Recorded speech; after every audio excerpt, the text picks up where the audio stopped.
Okay, so we left off at the bottom of Lamed Testament Bays, near the bottom, and we're finishing up this sugya. Here the Gemara gave us, still talking about the apitropis, about the guardian for the property, and we had an interesting Gemara here where the question arose about Mar Bar Asik, who was a very important figure, and he had a brother, and the question was whether or not his brother could be nana, could have the benefit of any of his work when he didn't know that he had a brother. So the Gemara wanted to compare it and say, well, it's not quite like the Shvatim, because by the Shvatim,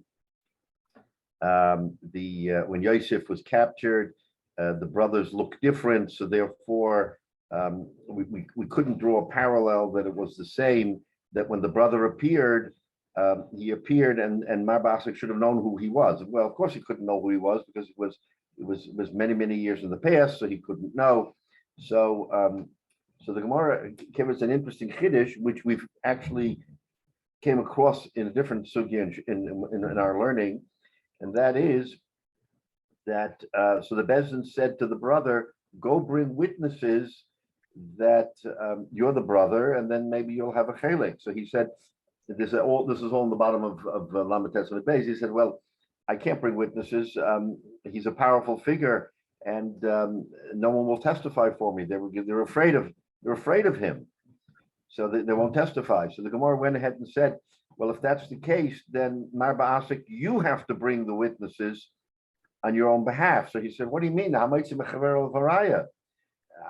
you switch the in midstream if he's the one who's tiny that he has a chelik in my property and I don't know who he is? He should bring a raya.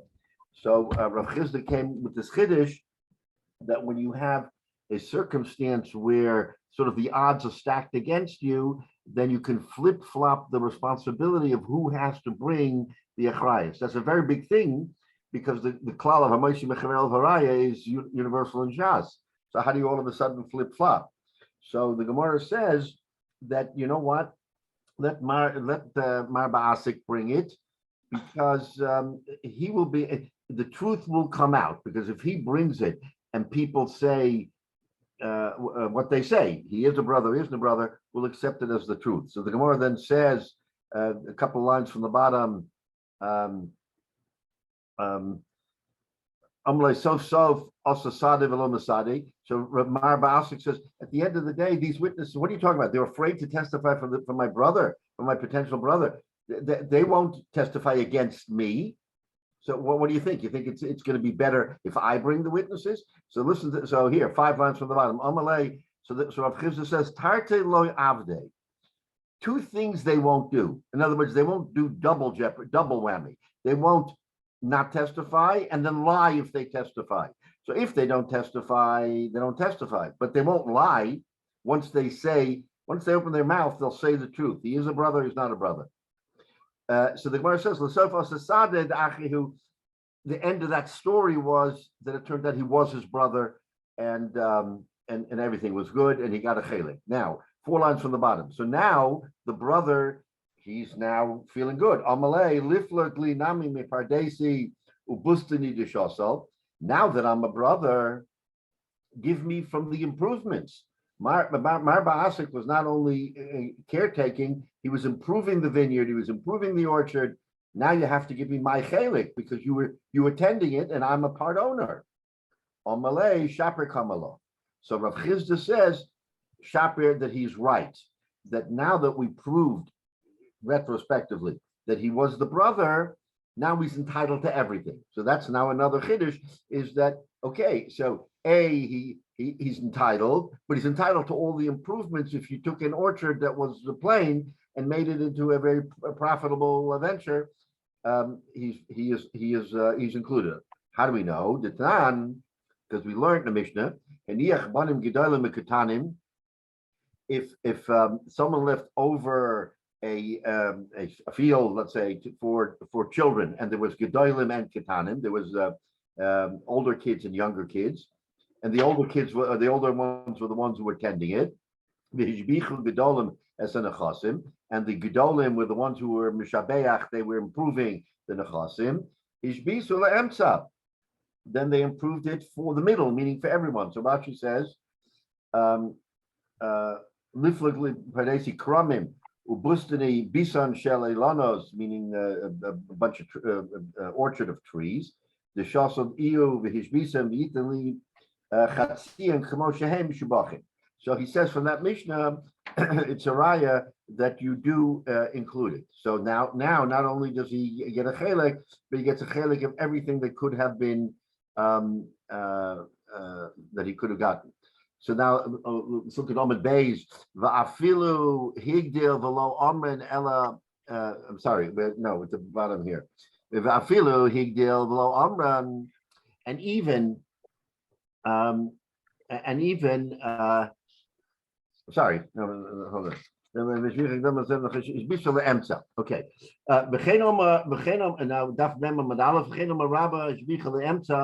And Rabbah also concurred that you have to give him the extra produce. Okay, so that now goes without saying that that's what you have to do.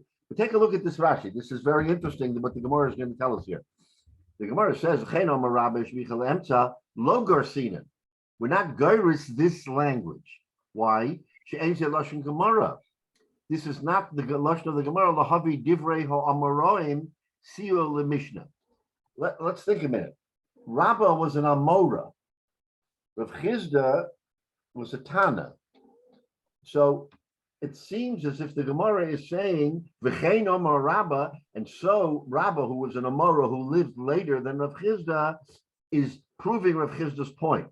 Says Rashi, that we don't do that. We don't take an Amora's word and say that supports a Tana. If anything, it's the other way around. But we never take an Amora who lived 100, 200 years later. Remember, this is now the being Misadir the Gemara, and we're saying, oh, Rabbah said so and so, so it's a proof to Rav Chizda. Says Rashi, Lo Garcinan. So therefore, the girsa that we are looking at is the girsa of the Gemara, not the girsa of Rabbah. In other words, the way the Gemara interprets it, that it's the Gemara saying the Gemara was written later. So the Gemara is saying, oh, by the way, Rabbah also said that. But it's not Rav Chizda bringing down, proof to me from my Talmud Rabbah who lived 100 years later. So it's a nuance, but it's important because it comes up in the Gemara. It says Rashi, "V'od Rabbah Talmid Rav Chizda hava, v'heich Amar Rav Chizda shmaita mishmei." How could Rav Chizda say a shmaita, a learning from Rabbah? V'i garisla v'chein Amar Rav Garcinan. But if you want to learn correctly, then it's Rav. Rav was the Rebbe of Rav Chizda. So it's not Rabbah, it's Rav Garcinan. Shahayu Rabbo shel Rav Chizda. He was the Rebbe of Rav Chizda. Mishum dikalaman da'ama b'Bava Basra lo shane ela sheshavcha nechasim machmas nechasim. Because Rav learned in Bava Basra the following, that lo shane ela sheshavcha nechasim, he improved the nechasim machmas nechasim. Avo shavchu machmas atzman shel achim hishbichu la'atzman. That there's a difference whether the improvement happened because of the enhancement of the field. In other words, you let the field go, and the field improved. But once you put your own effort, avo shavchu machmas atzman, once you started the work, then no, you don't get the benefit. That's what Rav said in Bava Basra. So Rav made a chiluk between how it improved. Did it improve because over time it got better? Then, of course, the younger brother or the other brother can participate because he's an owner. But if it's because of the efforts of the older brother, then the shevach belonged only to the brother who did the work because he did the work. So there's a chilik there in that Gemara that Rav makes between how it improved. Excuse me, Rabbi. Yes. If you're saying it was going to improve by itself, it doesn't matter if the brothers improved it later on. I mean, it still would have been improved. No, right. But he's saying, how did that property improve? Did it improve because the brother went and he started hoeing and watering and seeding, or did it improve because over time it naturally got, in other words, Generated itself or whatever. whatever, right? Yeah. So Rav wants to make a chilik that the brother who did nothing, who all of a sudden came into this Yerusha, sure, he's a brother, but he shouldn't get the benefits of what his brother did of his own accord. He didn't, but he didn't really expect. I mean, he would have had the benefit anyway, because how if the brother would not have hoed and watered and seeded and everything else, we'll take the position that it never would have improved to the level that it did. You have to assume that it's only. You have to assume, you have to assume that, right? So all we're saying is that Rav makes a chilik between improvement at the hands of the brother or improvement memela. So he wants to say, if it's improvement memela, then of course the brother participates, because he would have participated if he would have been around or not been around. But if the other brother went out of his way to do all the work, then Rav says he should not get the benefit of it. That's Rav's view over there. So the lesson how shmata ela afila hishbicha machmas turchen shomashbichen kihacha the shachal pardes hishbila atzma leemtza. So so that's the discussion as to whether or not you get the benefit, even if he does the work or doesn't do the work. But anyway, the point of this Gemara is he just wants to say that it's not Rabba, it's Rav, who concurs with the view of Rav Chisda. I'm surprised that the Gemara actually would allow to have tension between brothers, right? And not find some way to include the ones that were born later. Right. But now take a look at this Gemara. We're going to quote here.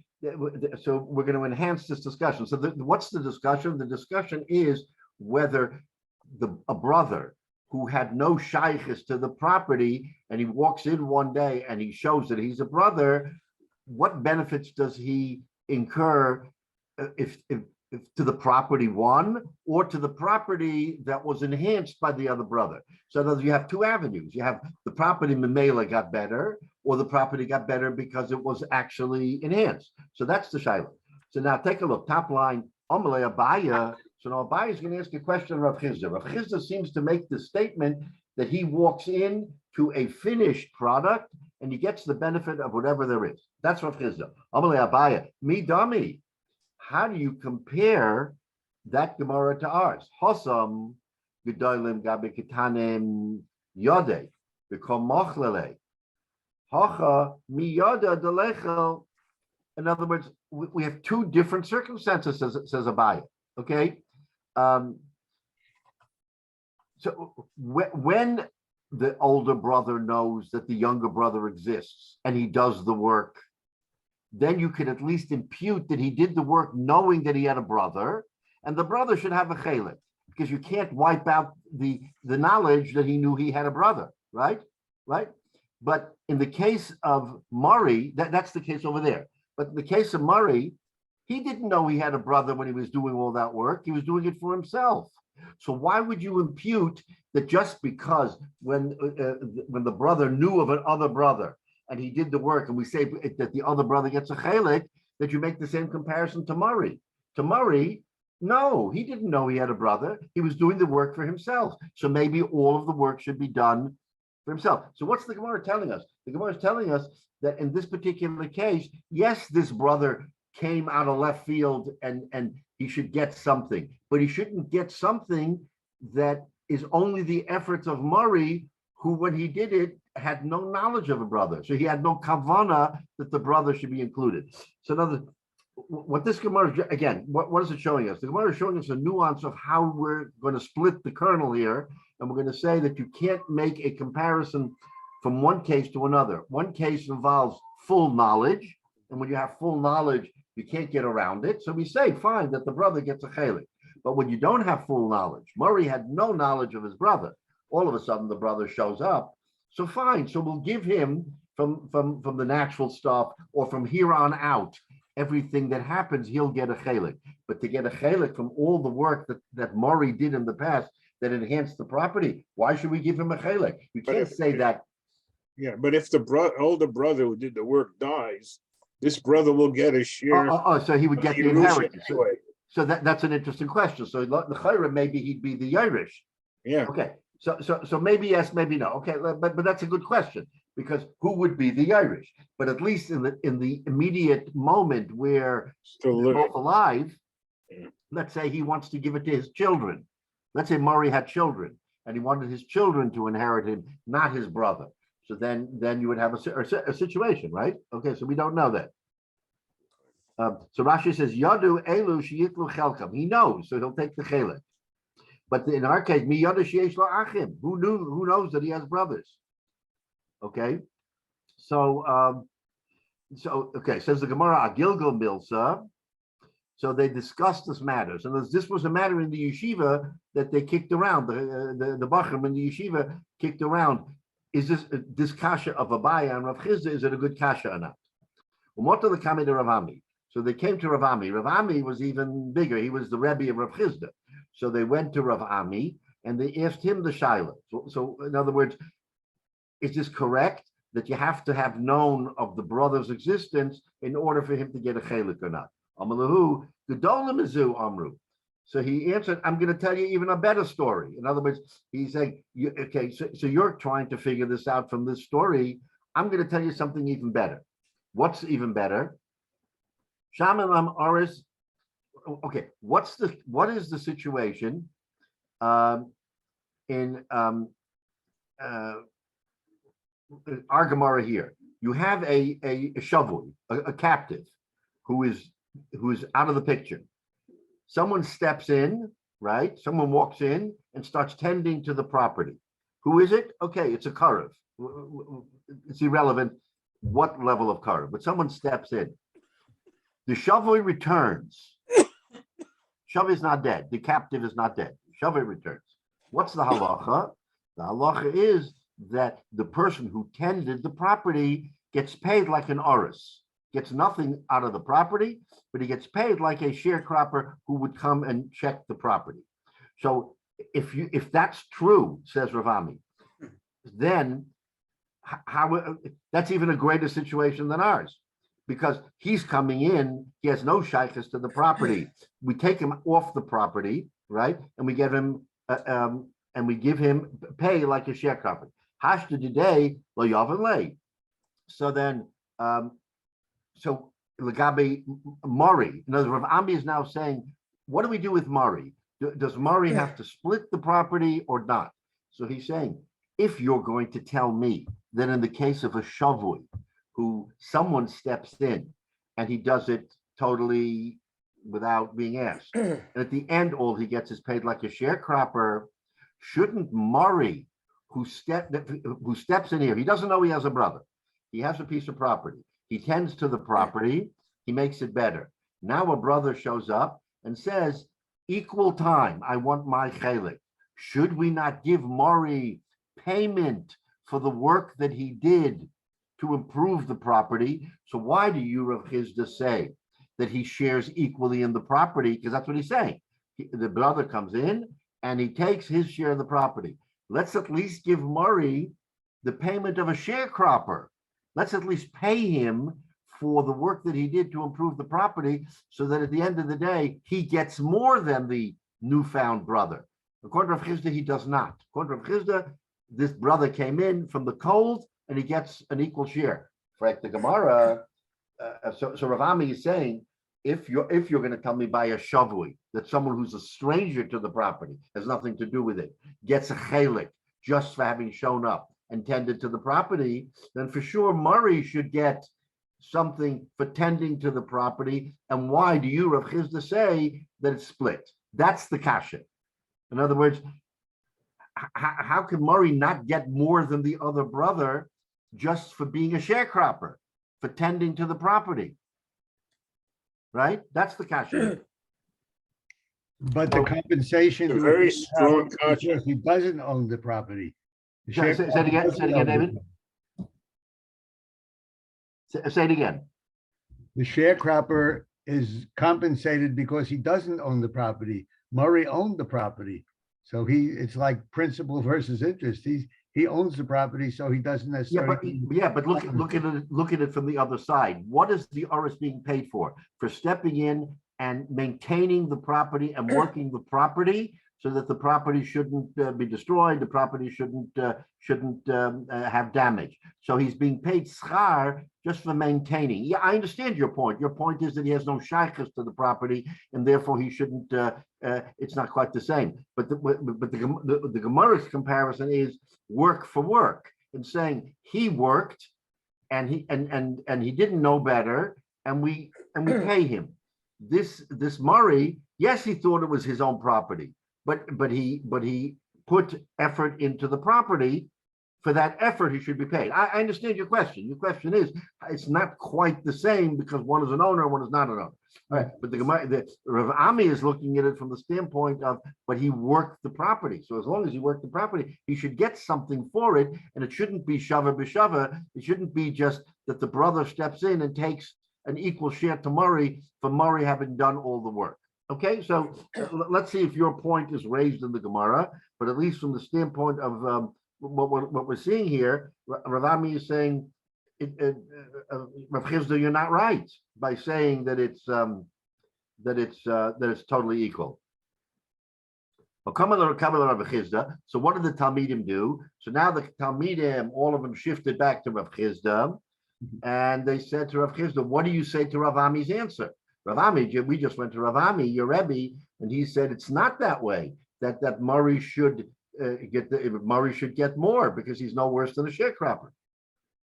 So Rav Chisda, okay, this is kind of an interesting balance where the Talmidim are going back and forth. So the Gemara says, Lav b'shus nachis. So Rav Chisda said to the Talmidim, but he didn't do it b'shus. Now, in the case of the Gemara, he went to Bezdin, right? They went to Bezdin, and Bezdin said, you go ahead and tend to this property. Murray didn't ask permission from Bezdin. Murray just went into the property. So, in other words, we see a difference between the two, which we're trying to expand and say, Rav Chisda is saying, you know why Murray is not as good as that sharecropper? Because he never went to Bezdin. He never asked permission from Bezdin. Can I go into this property and take care of it? Va'od, and even more, cotton who? The Marid and Karva, they say cotton. Remember, one of the things we said last week, among the things that Rav Chisda said, he said that a Karav cannot go into the Nichse cotton. A relative of a cotton cannot cannot tend the property of a cotton because he'll take advantage of him and he will ultimately say it's not the cotton's, it's mine.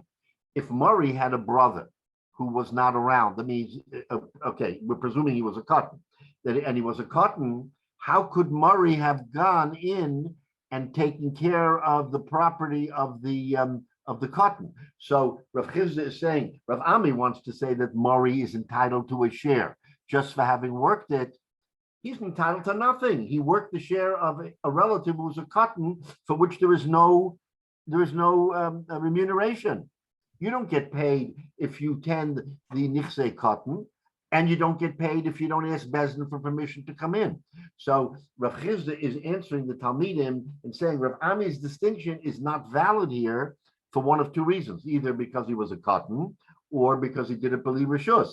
So now we're back and forth. So now we have Rabbi, this is so if he's the only child, right, he's not aware that he has a brother, right, even if he's a cotton, right, it's his, and if he steps in and improves it, then there's a benefit to the property. He has a raison d'etre for getting in there. He's trying to improve the value of his own property. Of his own property.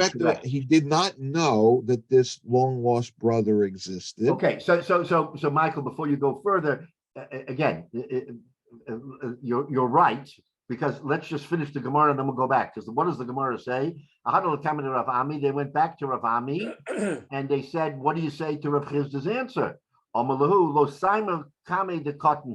You didn't tell me that his brother was a cotton. So in other words, Rav Ami right away answered, if you had told me that his brother was a cotton, and that he knew that he had a brother, a cotton, then I would not have allowed it. So what you're saying, Michael, is correct. In other words, if Murray goes in and there's a piece of property, he doesn't know from a brother, he doesn't know from anything. He has a piece of property that he tends.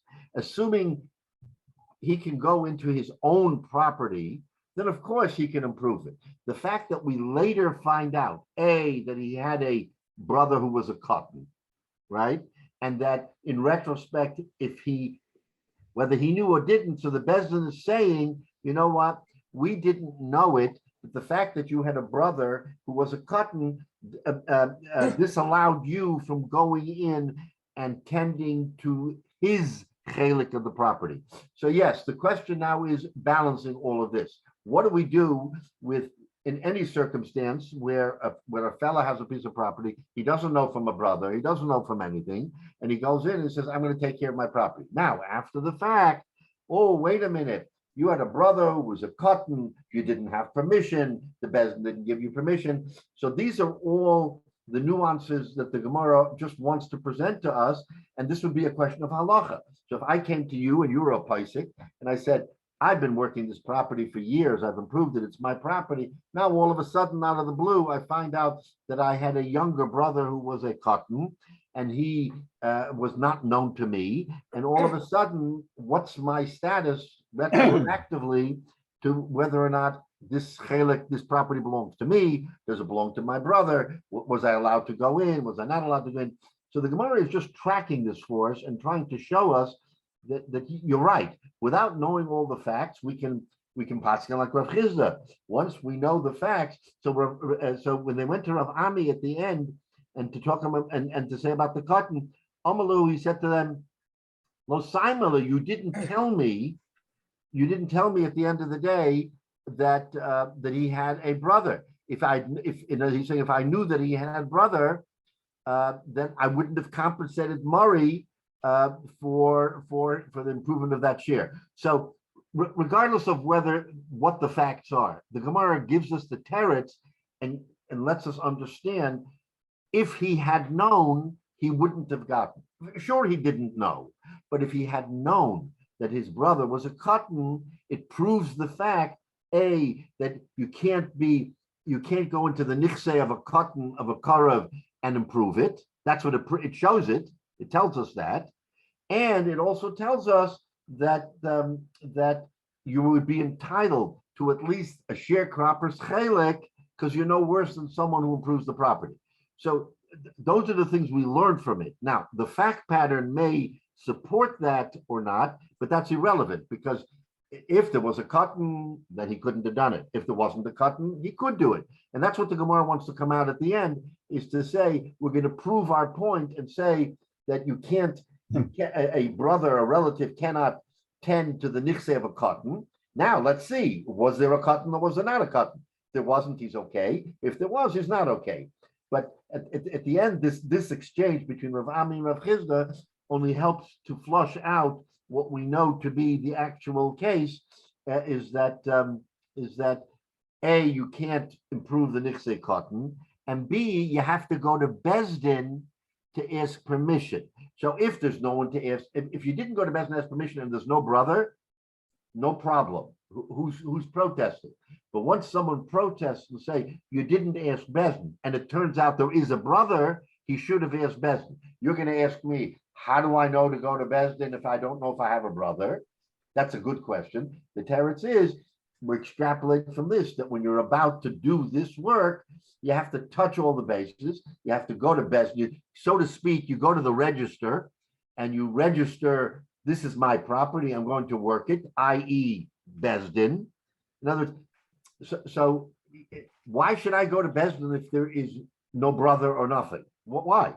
The teretz, as the Gemara says, and again, to the formality, Jay, because I know you look at it from a formal standpoint, you would ask, okay, but if there is a reason to go to Bezdin, even without any knowledge that there is a brother, there is a relative, then go to Bezdin.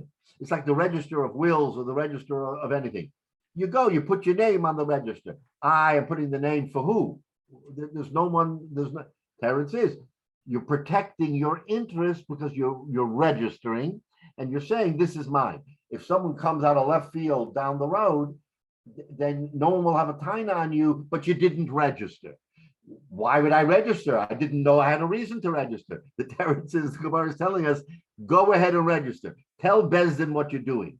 If you tell Bezdin what you're doing, you are never in the wrong.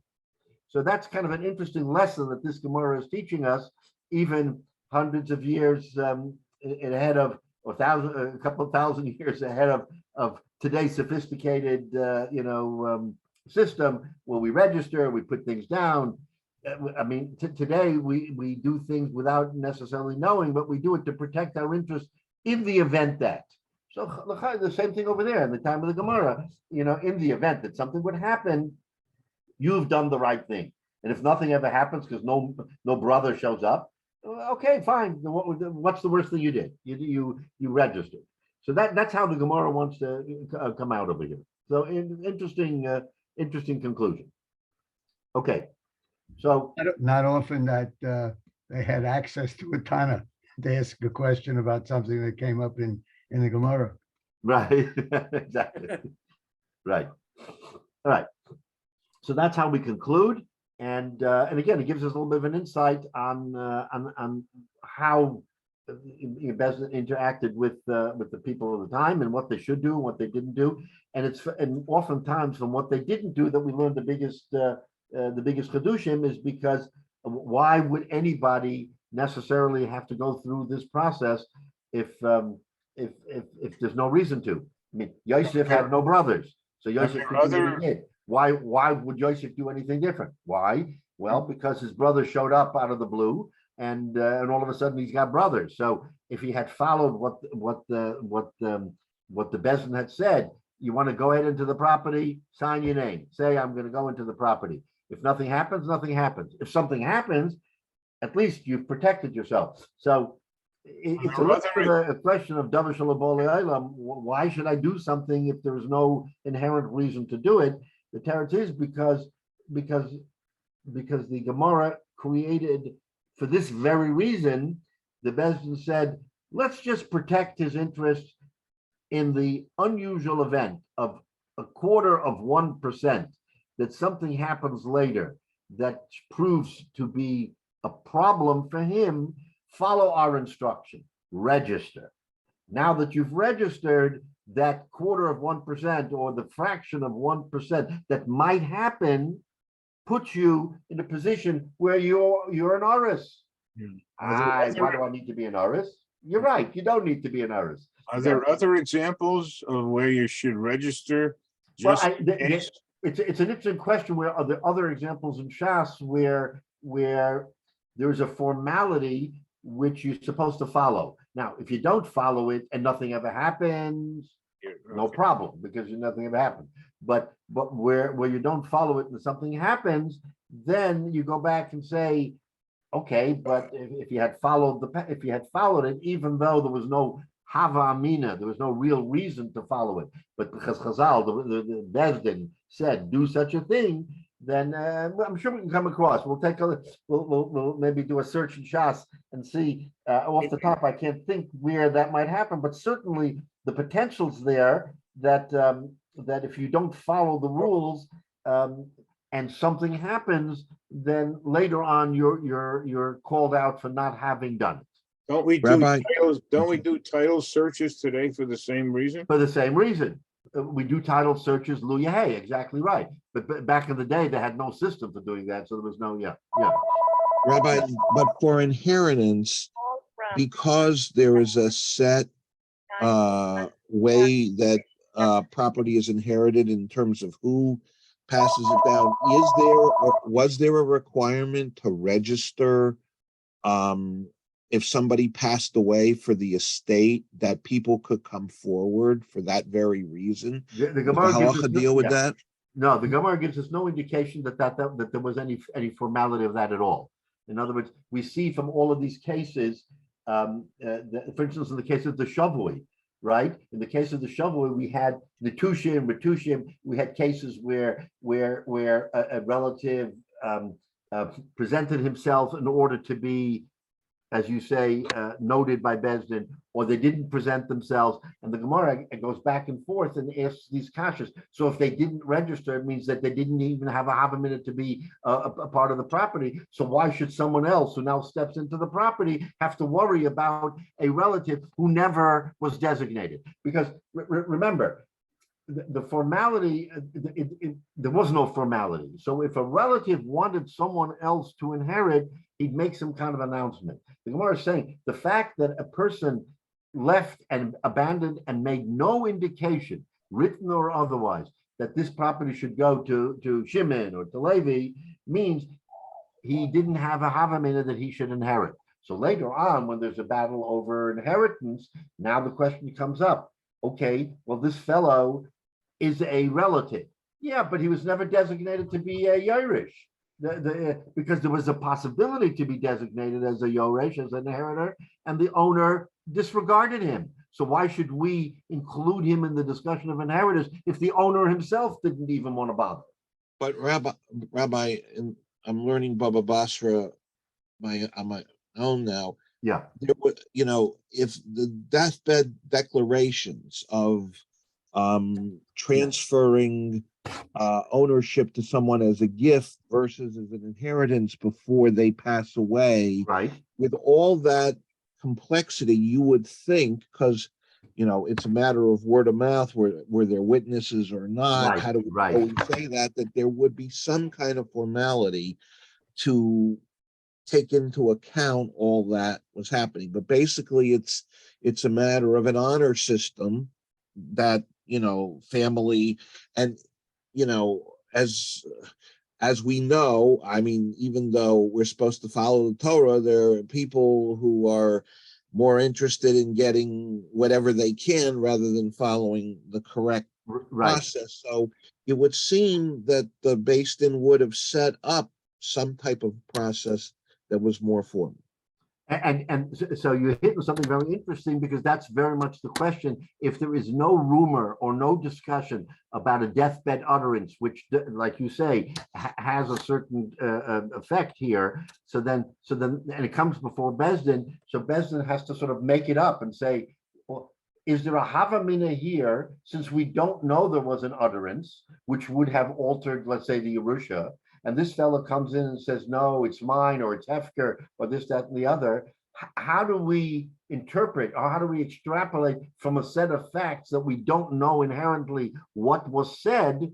How do we do that? So that becomes the problem. And that's why when there is no proof of a deathbed utterance, so that the person can't say, you know what, that person, then so now he has to somehow show through some action, whether it was prior to death or something the person on deathbed may have whispered to someone at a previous time, if something happens to me, I'd like Shimon to be my Yerush, or this, that, the other. So we try to cobble together enough facts that are disparate and not lined up in order to come to a conclusion. Because remember that at the end of the day, the conclusion does not have to be what you and I would consider to be the right conclusion. Oh, yes, Yosef, who was a long lost relative, got the property, so the right thing happened. The right thing happening could have been that it was Hefker. In other words, we don't necessarily impute that because property was within a family and nothing was said, so you would think that at some point in time, we should find a way to give that property to someone in the family, even though there was no formal Yerusha, there was nothing said or anything said. That, as opposed to, he died Hefker. So now it goes to Beis Din, and Beis Din decides what to do with the Hefker property. So the natural inclination would be to find a way to tie it to the family, because that's kind of the right thing. But the Gemara doesn't say that. The Gemara doesn't say we're going to lean in the direction of trying to make it symmetric, make it quote unquote right at the end of the day. The Gemara doesn't say that. If there is no riot, if there is nothing that can tie this property to the Yerush, if not a deathbed utterance, not something he said in the past, nothing that seems to be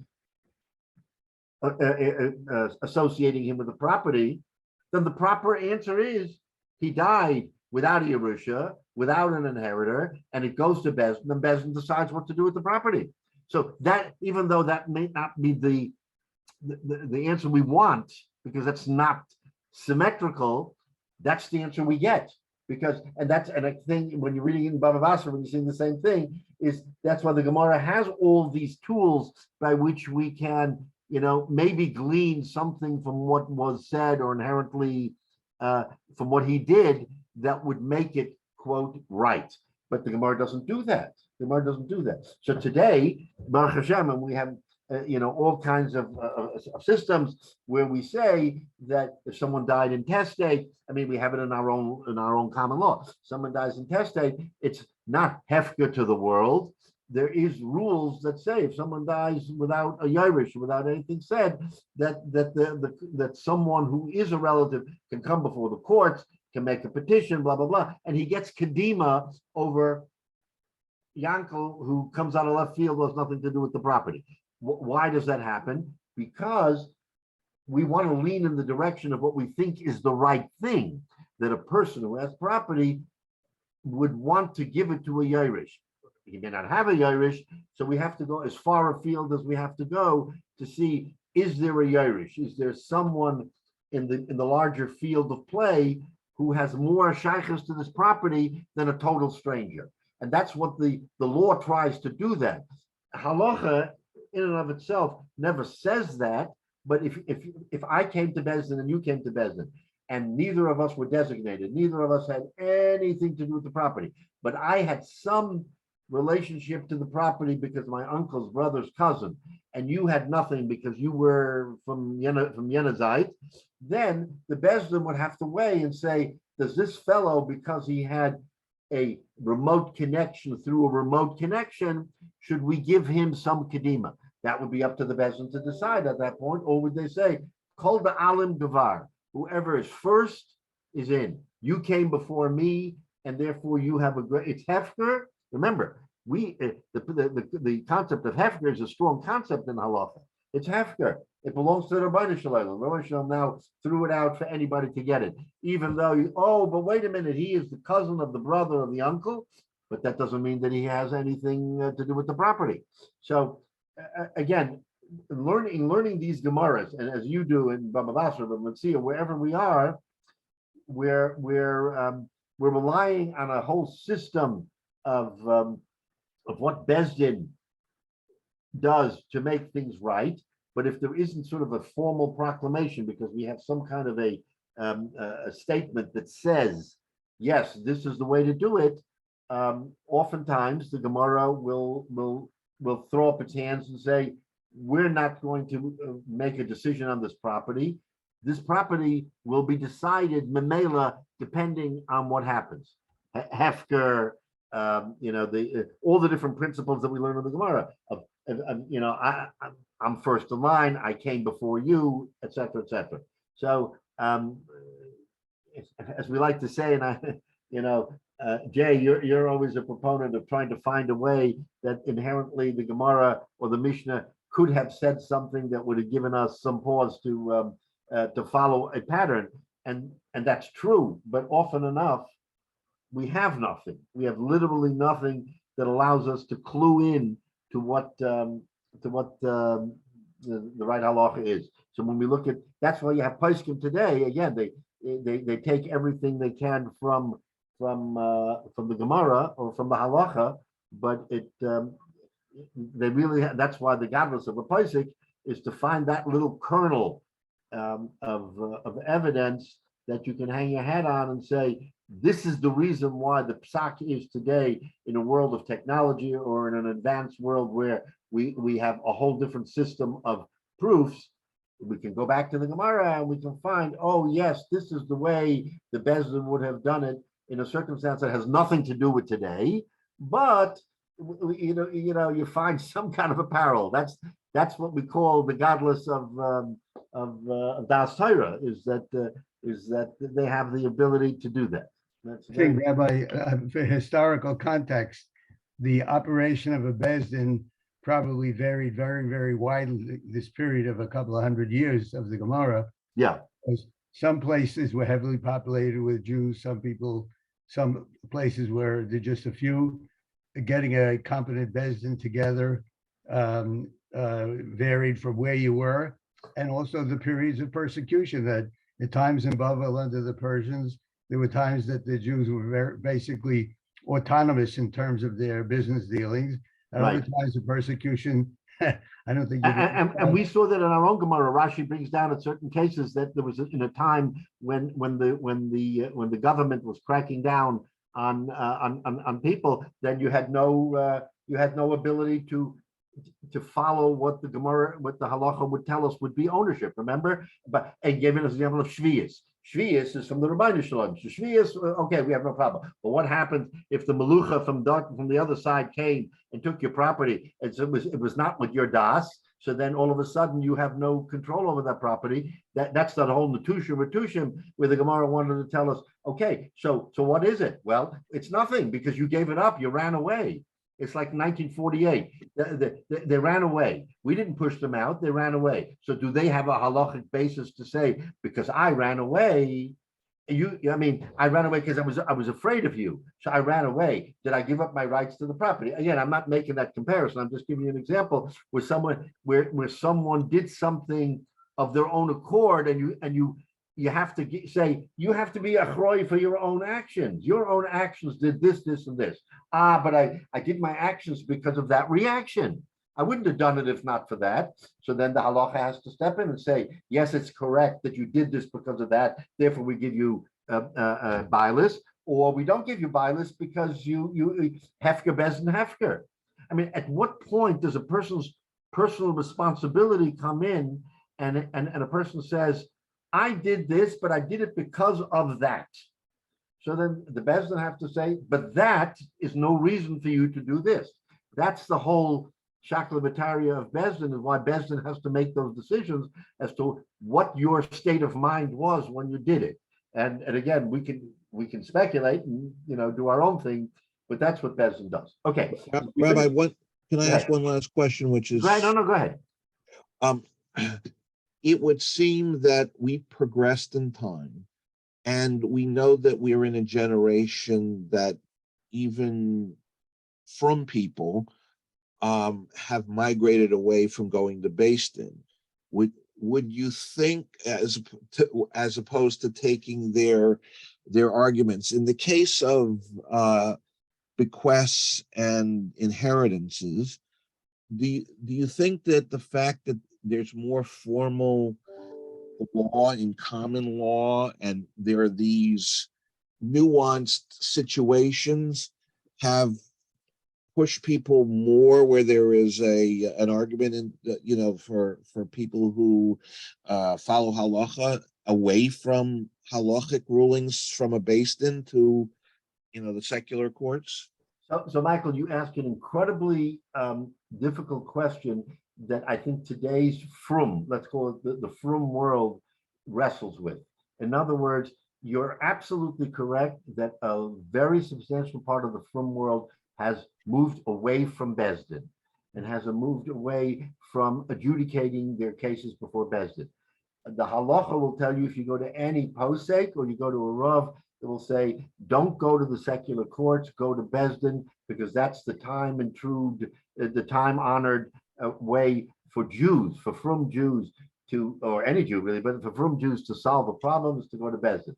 Unfortunately, and from my standpoint, because I have some experience, I will tell you, and maybe others can weigh in, is that what's happened today is that people look at a decision from Beis Din and they criticize it as being skewered, as being unfair, as not being the way it should be. So in other words, there's a lot of criticism of the way Beis Din handles matters. I don't want to get too deep into the discussion of whether one Beis Din is better than another Beis Din, or one Beis Din is more righteous. There are people who will say, I will only go, for instance, make a stipulation. I will go to the RCA Besdin, but I will not go to the Achdus HaRabbanim Besdin. Why? I can give you answers, but I don't want to give you answers. So in other words, so I will abide by this Besdin because I believe that this Besdin will be time honored and correct. So I think today in Eretz Yisrael, the clash is great because all from Yidden want to go to the religious courts, but we have secular courts that make decisions, and those secular courts oftentimes clash with the Bezdin. So in Eretz Yisrael, you have a particular problem with that, and again, it's I don't know how to resolve it. In America, or in other parts, there are people who will only go to Bezdin and abide by the Bezdin, and maybe that's the way it should be. The problem is that oftentimes a Bezdin will wind up doing what's called pshara. They'll do what's called a compromise, and it'll be almost like an arbitration, and there will be one party who feels that he has been wronged because I didn't go to arbitrate. I went to a court because, to me, my case was clear, and I wanted the court to adjudicate the case as if it was going to, let's say, the Court of Maryland. Now, the courts, by the way, our common law courts are also courts of equity, not just courts of law. So if you go to a court and think that you're going to get a straight law answer, you're probably mistaken, because there will be the latitude that a court has to inject some kind of equity. Let's call it equity. The equities suggest that it's different than if it's the straight law. So it's a long way of saying, Michael, that in the perfect world, Frum Yidden should go, I mean, all Jews, but a Frum Yid should go to a Bezdin to adjudicate. As a practical matter, many do not anymore, because the outcomes from Bezdin have proven to be, let's say, less than stellar from the standpoint of correctness.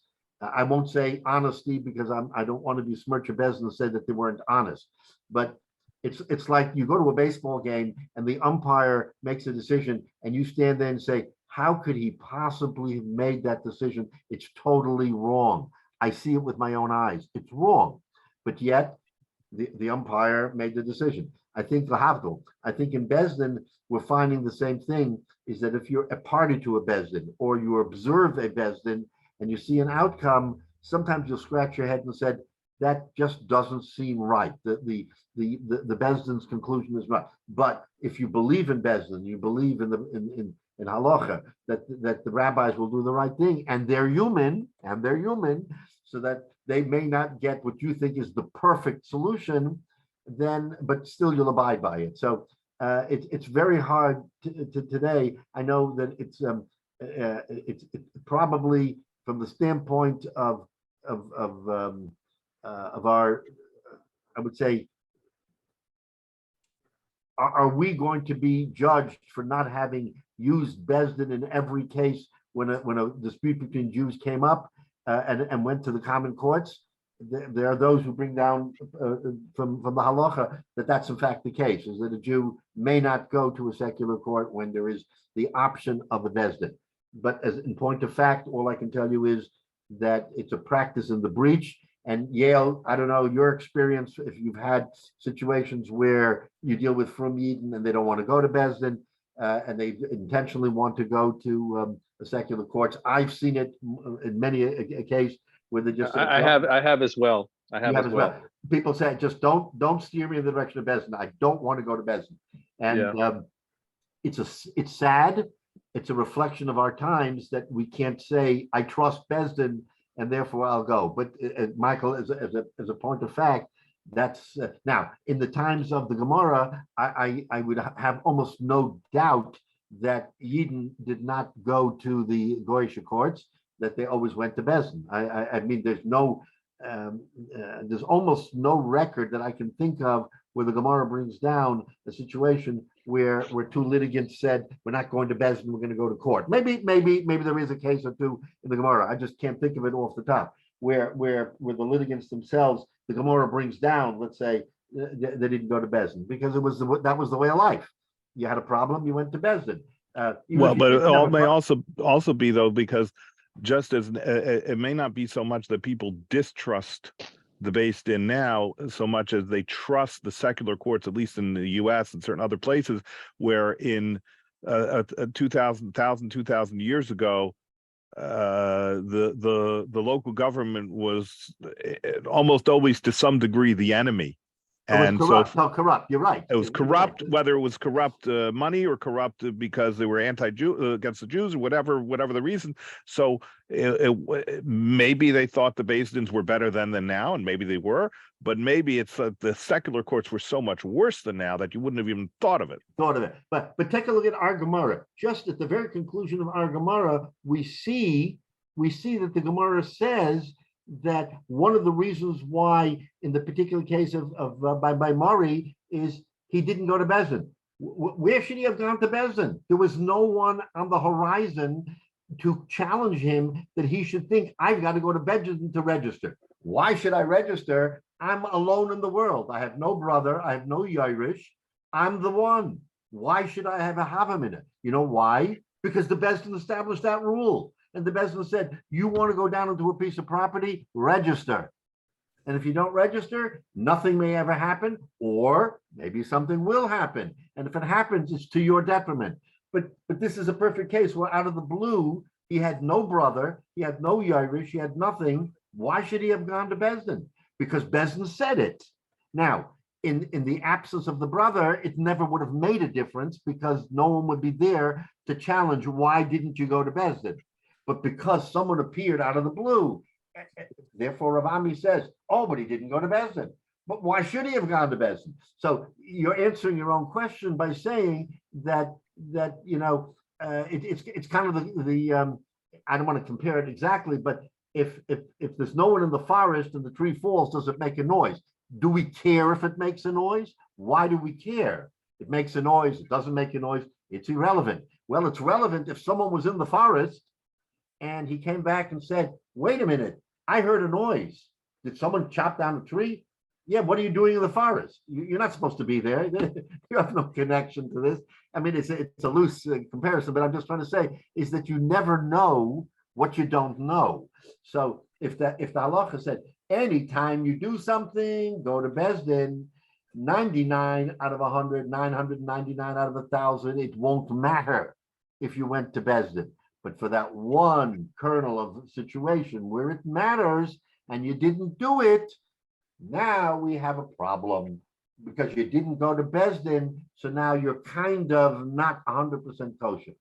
But again, that's but you're right. So when we look at the Gemara and we look at the times of the Gemara, they're so radically different than our times. That's why we have poskim who have to try to thread the needle and have to figure out what inherently is the halacha in an environment where the halacha shouldn't even apply.